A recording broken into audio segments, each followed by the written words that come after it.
happens twice a year. This year is during the month of May, and then this month.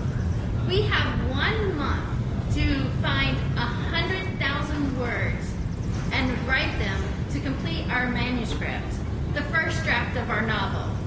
No author's going to turn in their Camp NaNoWriMo or NaNoWriMo manuscript right away. The first thing we're going to do when we're done with the Camp NaNoWriMo and NaNoWriMo is we're going to edit it and then send it to an editor. But right now we are all writing like really bad authors, trying to crank out those words and get that novel done so it's ready to go through the editing process in order to be published. A couple days ago, I got about 3 chapters done in one sitting. It was insane. But how do I sit there and just keep writing my little heart out without dying? Well, I do it with treats. I know it sounds really weird, but the best way to encourage yourself while writing is to give yourself a goal, and then once you meet that goal, you reward yourself. Now, I am a die-hard chocoholic. All my fans know I am. So, I have a couple of solutions. First is cookies. You can never go wrong with a double stuffed Oreo cookie. I mean, come on, these things look delicious. I could eat this right now, but I'm going to save it for my next treat. My other treats are Hershey's. I love Hershey bars. And sometimes I'll make myself a s'more. Hey, it's Camp NaNoWriMo. Every author deserves a s'more. Come on, you can't go to camp and not have s'mores, right? Gotta stay hydrated too. Get plenty of water. Now, I love water.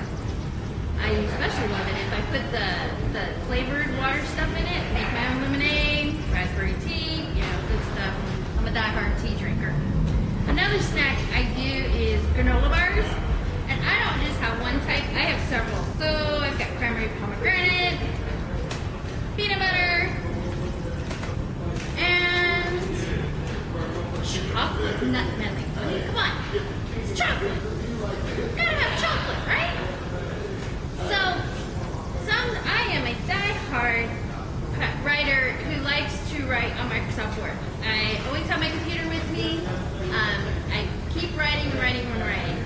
But when I have an idea that comes up that doesn't fit the needs of my script, I get out my journal called Plot Ideas, and I just write down the idea that I have. I get ideas from plenty of places, newspapers, Bible study. Yeah, I know. I get stuff about Bible study. Going for a walk. Maybe I'll hear a story that someone told me, something incredible that happened, or maybe my character will just tell me something that happened to them that just doesn't fit that novel at the time. I've had characters who just want to make their own novel. So I'll write down the ideas in here. I currently have about 45 novel ideas in here, and this list keeps growing. So, if you're one of my fans, you know I'm going to keep giving you more writing to read. Other writers also like to write freehand. There are some who just have to write with the notebook. And I started this way with my writing career, but I found this was hard to do the word count. Also, my brain goes a little faster when I'm writing, so for me, the computer's the best answer for my writing. All of my books are Camp NaNoWriMo books or NaNoWriMo books. Bailey's Revenge, Elsa Calico. I use NaNoWriMo to keep me going. I will sometimes wrap